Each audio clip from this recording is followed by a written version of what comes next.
Pernah ada seorang yang meminta nasihat kepada seorang alim ulama. Dia mengatakan, "Ausini, kasih aku wasiat." Ternyata wasiatnya hanya satu. Dia mengatakan, "Mu'askarul maut yantadhiruna." Kata dia, tentara-tentara kematian menantimu, menunggu kita. Jadi kita semua yang sedang duduk di tempat ini sejatinya sedang menunggu antrian. Allah Azza wa Jalla mengatakan, "Kullu nafsin dha'iqatul maut." Semua yang bernyawa pasti merasakan kematian, tanpa terkecuali. Bahkan manusia yang paling dicintai Allah Azza wa Jalla, Nabi kita Muhammad alaihi salatu wassalam, beliau pun harus merasakan gelas kematian itu. Dan kalau kita membaca sejarah meninggalnya Nabi Muhammad sallallahu alaihi wasallam, beliau kira-kira 14 hari atau 13 hari sebelum meninggal dunia, beliau sakit parah ya. Di mana sakitnya itu membuat beliau tidak bisa ke masjid. Padahal rumahnya bersebelahan dengan masjid. Di saat Nabi mulai sakit, Rasulullah SAW itu masih membagi secara adil jatah malam istri-istrinya. Beliau dipapah sama Abbas bersama Ali bin Abi Thalib. Ke rumahnya fulana, nanti mau maghrib diantarkan ke rumahnya fulana. Beliau padahal udah sakit, udah nggak bisa berdiri beliau SAW, nggak bisa jalan. Beliau bertanya, "Kapan aku di rumahnya Aisyah?" Sampai pada akhirnya istri-istri Nabi yang lainnya memberikan izin buat Nabi SAW untuk dirawat di rumahnya Aisyah. Subhanallah, di rumahnya Aisyah sakitnya semakin parah. Beliau pernah mau sholat, beliau tanya sama sahabatnya, ketika itu sholat Isya, "Insya Allah sholat Isya malam Jumat atau malam Sabtu?" Karena Nabi SAW meninggal di hari Senin ya, di tanggal 12 Rabiul Awal. Ya insya Allah kalau nggak malam Sabtu, malam Jumat. Ana lupa. Nabi SAW tanya, "Asallan nas, orang-orang udah sholat belum?"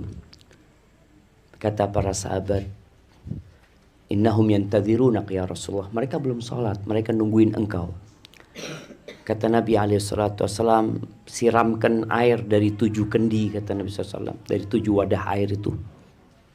Beliau duduk kayak di ember besar, lalu beliau disiramin.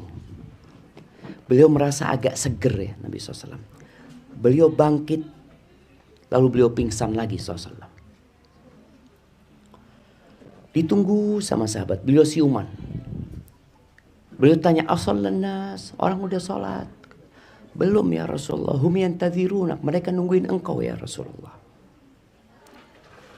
Akhirnya beliau udah gak kuat, berulang kali berusaha untuk mandi, tapi tetap saja ya, beliau tidak mampu untuk sholat berjamaah. Supaya kita tahu jamaah, itu makhluk yang paling dicintai Allah Azza wa Jalla. Ternyata dikasih penyakit yang sejatinya penyakit beliau itu double ya. Kalau manusia dikasih satu penyakit, Nabi SAW 2 kali lipat penyakit yang diberikan kepada Rasul SAW. Pernah salah satu sahabat membesuk Nabi SAW. Nabi sedang diselimutin. Ini sahabat pegang tubuh Nabi dari atas selimut. Apa kata sahabat ini? "Ya Rasulullah, innaka tu'aku wa'kan syadidan." Ya Rasulullah, sakitmu ini parah sekali, demammu ini panas banget gitu. Apa kata Nabi SAW? "Inni u'aku wa'kan rajulaini minkum."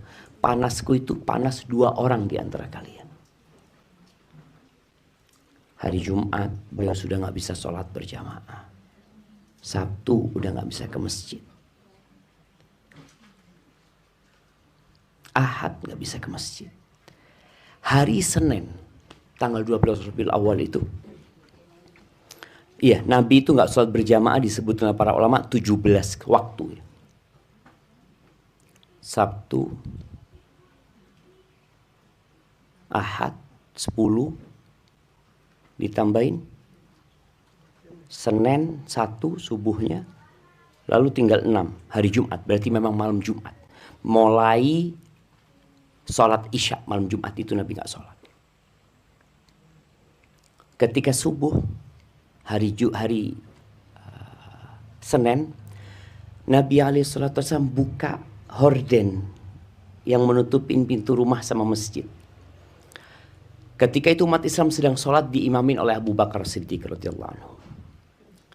Itu sahabat ngelihat wajah Nabi SAW ya, seperti kepingan rembulan Rasulullah SAW itu. Menyenangkan sekali. Sahabat itu hampir terfitnah dari senengnya ngelihat Nabi SAW. Abu Bakar hampir mundur untuk jadi makmum. Dia pikir Nabi SAW akan maju ke depan. Tapi ternyata Nabi SAW melambaikan tangannya menunjukkan agar mereka melanjutkan sholatnya. Itu terakhir kali sahabat melihat Nabi SAW. Akhirnya sebelum zuhur, Rasulullah SAW meninggal dunia. Dan beliau pernah berpesan kepada kita jamaah, kepada para sahabatnya, Ana faratukum fil haud. Aku nunggu kalian di telaga, kata Nabi SAW. Jadi semua ditunggu sama Rasulullah SAW. Tapi ternyata tidak semua yang ditunggu boleh minum dari telaga Rasulullah SAW. Pada saat Nabi nungguin umatnya di telaga, dan Nabi mengenali kita SAW dari bekas wudhu di tubuh kita. Di tengah kegelapan padang mahsyar kelihatan umatnya Nabi SAW. Datang tuh umat Rasulullah SAW untuk minum di telaga Nabi alaihi salatu wassalam. Tahu-tahu datang malaikat menghalau mereka. Diusir mereka dari telaga Nabi SAW. Pada saat itu Nabi SAW mengatakan ummati, ummati, umatku, katanya umatku, katanya. Kenapa nggak boleh minum dari telagaku? Kata para malaikat, innaka la tadri ma ahdatsu ba'dak. Engkau nggak tahu apa yang dibuat-buat oleh umatmu setelah engkau meninggal dunia. Maka pada saat itu Rasulullah SAW mengatakan suhqan, suhqan, sana menjauh, sana menjauh.